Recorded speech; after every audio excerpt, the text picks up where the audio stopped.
नमस्कार विद्यार्थी मित्रांनो, इयत्ता 8वीच्या सर्व विद्यार्थी मित्रांचं आपल्या युट्यूब चॅनलवर सहर्ष स्वागत आहे। मुलांनो, मागील काही व्हिडिओपासून आपण संकीर्ण प्रश्नसंग्रह 1 बघत आहोत। तर संकीर्ण प्रश्नसंग्रह 1 मधले पहिले 9 प्रश्न तुम्हाला पूर्वीच्या विविध व्हिडिओ मार्फत पाठवलेले आहेत। या व्हिडिओमध्ये आपल्याला प्रश्न 10वा व प्रश्न 11वा सोडवायचा आहे। तर हे दोन प्रश्न सोडवण्याच्या अगोदर तुम्हा सर्व विद्यार्थी मित्रांना विनंती आहे की आपण जर अजूनही या चॅनलवर नवीन असाल तर सर्व विद्यार्थी मित्रांनी आपल्या चॅनलला सबस्क्राइब करावं व सबस्क्राइब करून बेलचं बटन क्लिक करावं, जेणेकरून मी पाठवलेले प्रत्येक व्हिडिओ तुमच्यापर्यंत सर्वात अगोदर पोहोचेल व आपण गणित या विषयाचा चांगल्या प्रकारे अभ्यास करू शकू। बेटा, इयत्ता 5वी ते इयत्ता 10वी पर्यंतच्या गणिताचा प्रत्येक सराव संच व प्रत्येक सराव संचामधील प्रत्येक गणित आपल्या चॅनलवर आपल्या प्लेलिस्ट मध्ये उपलब्ध आहे। म्हणून गणिताचा परिपूर्ण अभ्यास करण्यासाठी तुम्ही आजच आपल्या एस कदम सर या युट्यूब चॅनलला सबस्क्राइब करावं। तर मुलांनो, काय म्हणते 10वा प्रश्न या ठिकाणी, बसचा तासी वेग 48 किमी असताना एका गावाहून दुसऱ्या गावाला जायला 5 तास लागतात। बसचा वेग ताशी 8 किमीने कमी केला तर तेवढ्याच प्रवासाला किती तास लागतील ते काढा। चलनाचा प्रकार ओळखून उदाहरण सोडवा। तर बेटा, बस आहे, समजा बसचा वेग जर वाढवला तर ते गाव येण्यासाठी लागणारा वेळ कसा होईल, कमी होईल, हे आपल्या सर्वांना कळते, साधी गोष्ट आहे। कोणत्याही वाहनाचा वेग वाढवला म्हणजे काय होते, अंतर पार करण्यास लागणारा वेळ कमी लागतो आणि वेग जर कमी केला तर अंतर पार करण्यास लागणारा वेळ काय होतो, वाढतो। म्हणजे हे कोणतं उदाहरण आहे बेटा, एक बाब कमी केली तर दुसरी बाब वाढत आहे, एक बाब वाढवली तर दुसरी बाब कमी होत आहे। म्हणजे हे दोन्ही बाबी परस्परांच्या व्यस्त प्रमाणामध्ये बदलत आहेत। अशा प्रकारच्या उदाहरणाला म्हणायचं हे कोणतं उदाहरण आहे, व्यस्त चलनाचं उदाहरण आहे। मग इथं आपण लिहूयात, बसचा वेग कमी केला असता, बसचा वेग कमी केल्यास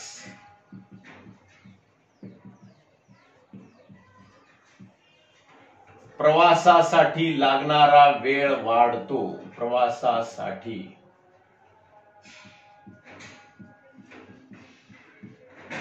लागणारा वेळ वाढतो। म्हणून हे व्यस्त चलनाचे उदाहरण आहे।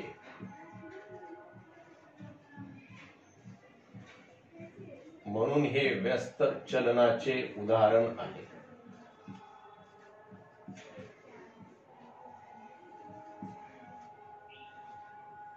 म्हणून हे व्यस्त चलनाचं उदाहरण आहे। मग आता बेटा, बसचा वेग किती समजायचा, वेग म्हणजेच स्पीड, यस मानूयात। समजा बसचा वेग यस आहे, समजा बसचा वेग यस किमी प्रति तास आहे व वेळ, प्रवासासाठी लागणारी वेळ टी आहे।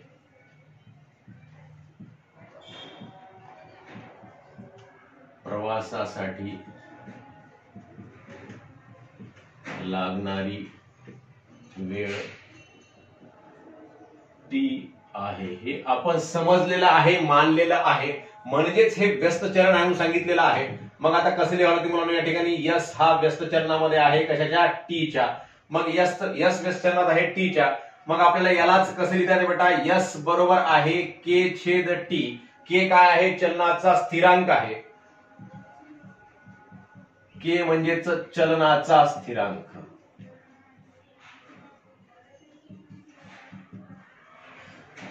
मग आता स्थिरांकाची आपण किंमत काढूयात। पहिल्यांदा काय सांगितलं, तासी वेग 48 किमी असताना एका गावाहून दुसऱ्या गावाला जायला 5 तास लागतात। मग आता यस ची किंमत आपण या ठिकाणी लिहूयात। यस ची किंमत काय होते बेटा, तर आपण के ची किंमत पहिल्यांदा काढूयात। के बरोबर आहे यस गुणिले टी, भागाकाराचं टी इकडे कशामध्ये जाते, गुणाकारामध्ये जाते। मग आता म्हणून के बरोबर आहे यस म्हणजेच किती आहे बेटा, 48 किलोमीटर असताना टाइम किती लागत आहे, वेळ किती लागत आहे, 5 तास लागत आहेत। म्हणून के बरोबर आहे 8 पंचे 40 ला 0 हाचे आले 4, म्हणजे 5 चोक 20 आणि 4 24 होतात 240। मग 240 काय आहे, हा चलनाचा स्थिरांक आहे बेटा। मग चलनाचा स्थिरांक किती आला, 240 हा आलेला आहे। मग आता आपल्याला के बरोबर 240 ही किंमत प्राप्त झालेली आहे।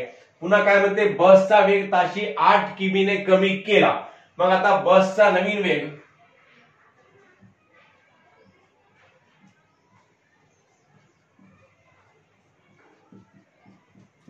बरोबर आहे. 8 किमीने कमी केला म्हणजेच 48 वजा 8 केला बेटा, म्हणजेच किती होते 40 किमी प्रति तास. कमी केला तर तेवढ्याच प्रवासाला किती तास लागतील. मग आता अशा वेळेस या कंडिशन मध्ये टी बरोबर किती हे काढायचं आहे. मग टी बरोबर किती हे काढण्यासाठी हे सूत्र जे आहे के बरोबर एस गुणिले टी, हे सूत्र कायम राहते बेटा. म्हणजेच हे चलनाचा स्थिरांक जो आहे तो कायम असतो. म्हणजेच हे सूत्र व्यस्त चलनामध्ये के बरोबर आहे एस गुणिले टी, म्हणजेच हे सूत्र कसं आहे कायम राहणार आहे. मग आता सूत्र लिहूयात या ठिकाणी. के बरोबर आहे एस गुणिले टी. मग के ची किंमत किती आलेली आहे बेटा 240 आलेली आहे. 240 बरोबर आहे एस किती आहे 40 आहे गुणिले टी ला गुणिले टी. मग आता हे गुणाकाराचं 40 मुलांना इकडे येऊन कशामध्ये येते भागाकारामध्ये येते. म्हणून 240/40 बरोबर आहे टी असं आपण लिहू शकतो. 0 0 कटतात दोन्हीकडले.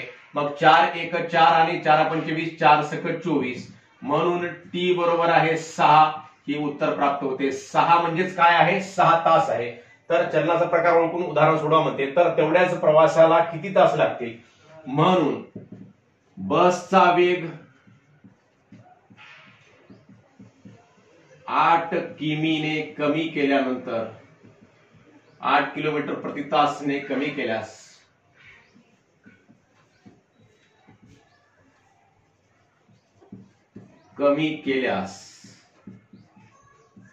प्रवासाला किती तास लागतील बेटा 6 तास लागतील. प्रवासाला 6 तास लागतील. आणि याच्यातला दुसरा प्रश्न जो होता चलनाचा प्रकार ओळखा म्हणून तो आपण सुरुवातीलाच ओळखलेला आहे आणि त्यानुसारच आपण हे पूर्ण उदाहरण सोडवलं आहे. अतिशय सोपी बाब आहे. फक्त समचलन आहे का व्यस्त चलन आहे हे एवढं लक्षामध्ये ठेवायचं. समचलन असेल तर हे जे आहे बेटा तर यांचं म्हणजे एस आणि टी याचं गुणोत्तर स्थिर असते. गुणोत्तर आणि व्यस्त चलनामध्ये यांचा गुणाकार स्थिर असतो दोन बाबींचा, हे लक्षामध्ये ठेवायचं. समचलनामध्ये या दोन बाबींचा गुणोत्तर स्थिर असते आणि व्यस्त चलनामध्ये या दोन बाबींचा दिलेल्या दोन बाबींचा गुणाकार स्थिर असतो. स्थिर म्हणजेच हा स्थिरांक के जो आपण गृहीत धरलेला आहे. तर अशा प्रकारे आपण के ची किंमत काढली आणि नंतर या सूत्रामध्ये के ची किंमत ठेवून एस ची नवीन किंमत ठेवल्यानंतर आपल्याला टी ची किंमत आपल्याला प्राप्त होत असते. अशा प्रकारे आपण हा 10वा प्रश्न सोडवलेला आहे. लगेच आपण 11वा प्रश्न सोडवूयात. तर मुलांनो 11वा प्रश्न काय म्हणते बघा. त्रिकोण एबीसीच्या रेख एडी व रेख बीई या मध्यगा आहेत. जी हा मध्यगा संपात बिंदू आहे.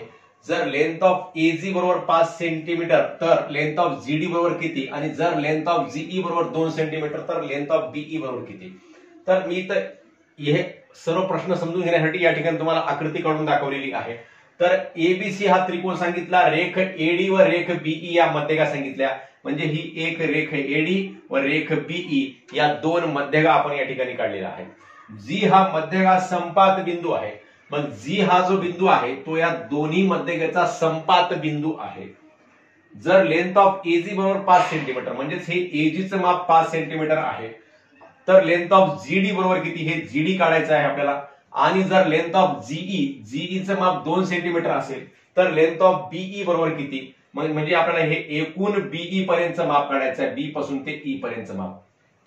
तर मुलांनो कसं काढायचं असते तर बघा, मध्यगाचा जो संपात बिंदू असतो मध्यगा संपात बिंदू, हा मध्यगा संपात बिंदू ह्या मध्यगेचं 2:1 या प्रमाणामध्ये विभाजन करतो. म्हणजे इकडं जर भाग हा 2 सेंटीमीटर असेल तर इकडला भाग 1 सेंटीमीटर असतो.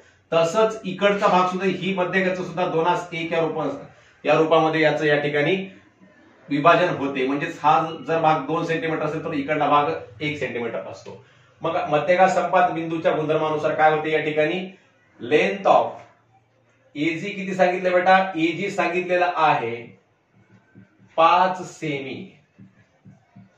तर लेंथ ऑफ जीडी बरोबर किती, तर लेंथ ऑफ जीडी बरोबर किती हा पहिला प्रश्न आहे. लेंथ ऑफ जीडी आता हे 5 सेंटीमीटर आहे बेटा. लेंथ ऑफ एजी 5 सेंटीमीटर आहे म्हणजे हे अंतर कसं आहे जास्त दिसत आहे आणि हे कसं आहे कमी आहे. म्हणजेच हे काय होईल, हे अंतर याच्या कसं होईल 1/2 प्रमाणामध्ये असेल. म्हणजेच हे जर 2 असेल तर हे किती असते 1 असते बेटा. म्हणजेच लेंथ ऑफ जीडी बरोबर आहे 1/2 गुणिले लेंथ ऑफ एजी. म्हणजेच या एजीच्या कसं असते अर्ध असते ते माप. बरोबर आहे 1/2 गुणिले जीडी किती आहे 5 सेंटीमीटर आहे, म्हणजेच याचं अंतर किती येते बे1 बे दोन्ही 4 आणि दशांश चिन्ह मग 5 मधून 4 गेलं तर 1 उरते 10 होतात 2.5 उत्तर येते याचं. म्हणून लेंथ ऑफ जीडी बरोबर आहे 2.5 सेंटीमीटर. म्हणजे हे अशा प्रकारे 2:1 प्रमाणामध्ये, हे जर 1 असेल तर हे याच्या दुप्पट असते असा याचा अर्थ होतो बेटा. मग आता आपल्याला अजून काय करायचं आहे, आणि जर लेंथ ऑफ जीई बरोबर 2 सेंटीमीटर तर लेंथ ऑफ बीई बरोबर किती, एकूण हे बीई काढायचं. मग बीई काढण्यासाठी अगोदर आपल्याला बीजी काढावं लागतं बेटा.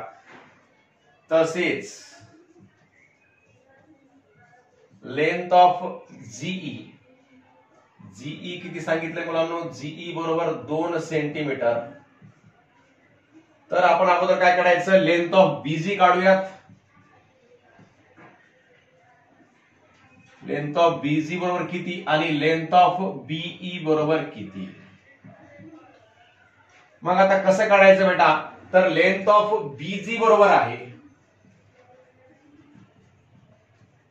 2 गुणिले, आता याचं जे माप आहे हा 1 भाग आहे समजा, तर ह्या 2 भाग म्हणजेच ह्या 2 गुणिले काय होईल length of GE. Length of GE बरोबर आहे 2 गुणिले 2, म्हणून लेंथ ऑफ बीजी बरोबर किती होईल बेटा 4 सेंटीमीटर होईल, 4 सेंटीमीटर. मग आता लेंथ ऑफ बीई म्हणजेच काय, बीजी अधिक जीई. लेंथ ऑफ बीई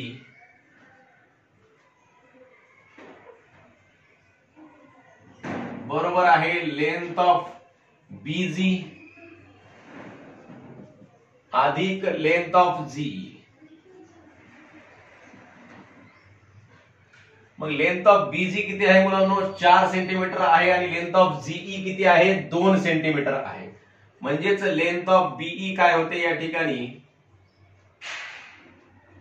म्हणून लेंथ ऑफ बीई बरोबर आहे 6 सेंटीमीटर. 4 आणि 2 किती बेटा 6 सेंटीमीटर.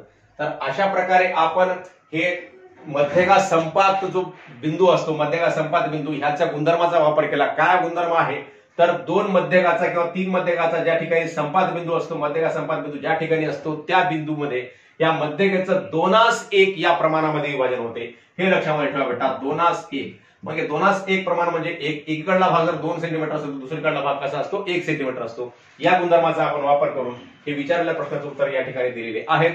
तुम्हा सर्वांना हा व्हिडिओ समजला असेल, आवडला असेल तर नक्की आपल्या मित्रांना शेअर करा व व्हिडिओवर लाईक्स व कमेंट सुद्धा अवश्य करा मुलांनो. तर पुन्हा भेटूयात नवीन व्हिडिओमध्ये. धन्यवाद.